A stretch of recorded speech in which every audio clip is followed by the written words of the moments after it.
Jim? McCoy? Are they all here? We're good? All right, good afternoon, everybody. Look at this. I'm calling the meeting to order. I note that some of the attendees are participating via video conference. Today's public meetings are also being live streamed from the Port Authority website. We will now hold the public committee meetings, starting with the Committee on Finance, which will be chaired by Commissioner LaBarbera. A meeting of the Committee on Capital Planning, Execution, and Asset Management will follow, which I will chair, and we will conclude the public portion of today's meeting with the public board meeting. We'll now start the public session of the Committee on Finance. Commissioner LaBarbera. Thank you, Mr. Chairman. Today's meeting of the Committee on Finance is being held in public session. The committee met in executive session earlier today or reviews of contracts and proposals. At this point, I ask the Secretary to advise those present of the composition of the Committee on Finance and any commissioner recusals on the matter before the committee at today's meeting. The committee is composed of Commissioner LaBarbera, the committee chair, Commissioner McCabe, the committee vice chair, Commissioners Fine, Kelly, and Richardson. All committee members are present. In addition, also present are Chairman O'Toole, Commissioners Bolwage, Eve, Fisher, and Rosado. There are no recusals required. Thank you very much. I now call on our Chief Financial Officer, Libby McCarthy, to present the financial performance results for the first quarter of 2025. Libby? Thank you, Chairman, and good afternoon, Commissioners. So I'm going to start with my normal just reminder that the unaudited financial statements that we'll be posting later today are best understood when read in conjunction with our annual financial statements, which contain the accompanying notes thereto that are published on our website. In addition, I just want to remind that the results we'll be presenting today are in accordance with the Port Authority's bond resolution, which is the basis of accounting and reporting that we use to set our budget and is included in our unaudited condensed financial results prepared in accordance with GAAP. So just looking at the financial results for the period, we had a strong quarter. During the first 3 months of this year, net operating revenues totaled approximately $642 million, which was $13 million or 2% higher than the prior year. As compared to our 2025 budget, net operating revenues was $36 million or 6% higher than the plan for the period. After factoring in non-operating revenue items and non-cash market value adjustments to our investment portfolio, the authority's net revenues available for debt service totaled approximately $867 million for the period, which is essentially flat as compared to the prior year. This number, though, is important in that it helps fund our capital program. So let me move now to the drivers of these results. I'll start with our activity. To orient you to this slide, the green line represents our activity in the first 3 months of 2025, and the yellow line is the results for the same 2024 period. This slide shows aviation activity on the left side and bridges and tunnels on the right. The Port Authority's airports continue to experience strong volumes. Nearly 32 million passengers traveled through our 3 major airports during the first 3 months of 2025. And while this was about 1% lower than 2024 levels, we think there are primarily 2 factors that drove that. One, the 2024 period had 1 more day because it was a leap year. And also the timing of when the regional spring breaks were in 2025 fell outside of the first quarter, whereas in 2024 that activity was, related activity was in the first quarter of the year. So we don't believe that these results are indicative of a softening in the air passenger travel demand during the first quarter of 2025.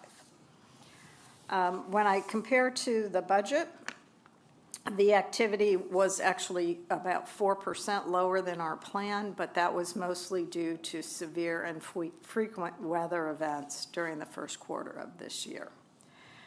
Moving on to the activity at our bridges and tunnels, a total of 28 million vehicles utilized our crossings during the first quarter, and that was approximately 2% lower than the 2024 levels. The year-over-year decline, again, is attributed to that leap year effect of this year, 24 having one extra day. And then we also had that more frequent storm and winter storm activity in 2025. In addition, the implementation in January of 2025 of the congestion pricing initiative for those entering the central business district likely had an impact on our traffic volumes at our crossings. However, it's too early for us to quantify that specific impact. First quarter 25 results were lower than planned by approximately 2%, which we believe is primarily due to the frequency of the weather events as compared to the prior year, as well as that likely impact of congestion pricing. On this slide, we show ports activity, marine port activity on the left and path activity on the right. Our marine ports continue to be amongst the busiest container ports in the nation. Volume for the first 3 months of the year finished 10% higher than the same period in 2024, and also 11% higher than budget. We attribute this increase to inventory front-loading by suppliers, given the current global trade dynamics. Lastly, PATH, our mass transit commuter system in the region, continues to have slower recovery of ridership since the onset of COVID, as do other mass transit systems in the area. While PATH ridership for the first 3 months was 6% higher than the same period in 2024, with more than 13 million trips during the period, ridership remains 70% of pre-COVID activity levels, as indicated in the light blue line. I'll note, however, that PATH ridership in February, which you see has dipped significantly from the January and March results, is a result of the Hoboken Station closure, which we did to perform major capital work, as well as the more severe and frequent weather and the weather events during the months of February as compared to 24. If not for these dynamics, we believe that the PATH ridership in the quarter would have been considerably higher and more on a straight line trajectory. And so if you just notice that the PATH ridership in March was 74% of 2019 levels, and we think we would have seen more activity along those lines, but for that closure, as well as the weather events. So how does this translate into our revenues? This slide shows the breakdown of gross operating revenues for the first 3 months of 2025 as compared to the same period in 24, and also the budget for 2025. Gross operating revenues for the 3-month period total nearly $1.7 billion, which is an increase of $73 million or 5% over the prior year. While the chart depicts the components, I'm not going to go into each line, but I'll note that the overall performance was primarily driven by higher aviation cost recoveries and rental income revenues, as well as the higher tolls at our bridges and tunnel crossings, and the increase in the PATH fares and PATH ridership in the period. These increases include the automatic inflation adjustments that were previously approved by the board. As compared to the 2025 budget, gross operating revenues for the first quarter were $9 million or 0.5% higher than planned, and that's primarily due to higher activity revenues at our marine port and PATH facilities, as well as higher rents due to some new leases. Moving on to operating expenses for the first 3 months, Operating expenses totaled approximately $1 billion, representing an increase of $60 million or 6% year over year. This increase is primarily driven by higher fringe benefit costs for both our active and retired employees, higher utility costs that are in many cases passed on to our tenants, and higher rent payments to the cities of New York and Newark, connected with the higher revenues at our airport and marine facilities.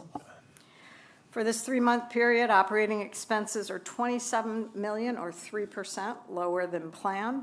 This lower than planned spending is primarily due to lower spending on contracts and maintenance-related costs. Some of this we expect to catch up, but also we are very focused on maintaining our budget. Moving on to cash flow and liquidity. Cash from operations for the first 3 months of '25 were $446 million, which reflects a $148 million or 25% decrease as compared to the same period in 2024. This decrease was primarily driven by the timing of payments to our various vendors, the increased rental payments to the City of New York and Newark, and the higher revenues connected with the higher revenues at our airports and marine ports, and then the timing of our pension-related expenses. Cash and investments as of March 31st totaled $6 billion, which is essentially flat to the level at year-end. And in addition to cash and investments, at March 31st, the Port Authority had approximately $335 million of capacity to support the capital construction program, consisting of capital funds on hand and available bank revolver capacity. And then when excluding our general reserve fund and capital funds, cash and investments on hand represented 309 days of cash on hand. And then finally, moving to our bonds and other financing obligations, as of March 31st, they totaled $28.1 billion. This level of debt is essentially flat with what we saw at the end of 2024. There have been no major debt retirements, nor did we access the capital markets during the first quarter of this year. That concludes my remarks, and I'd be happy to answer any questions. Thank you, Libby. Do any commissioners have comments or questions regarding the report? Okay, hearing none, this concludes today's meeting on the Committee of Finance. Back to you, Mr. Chairman.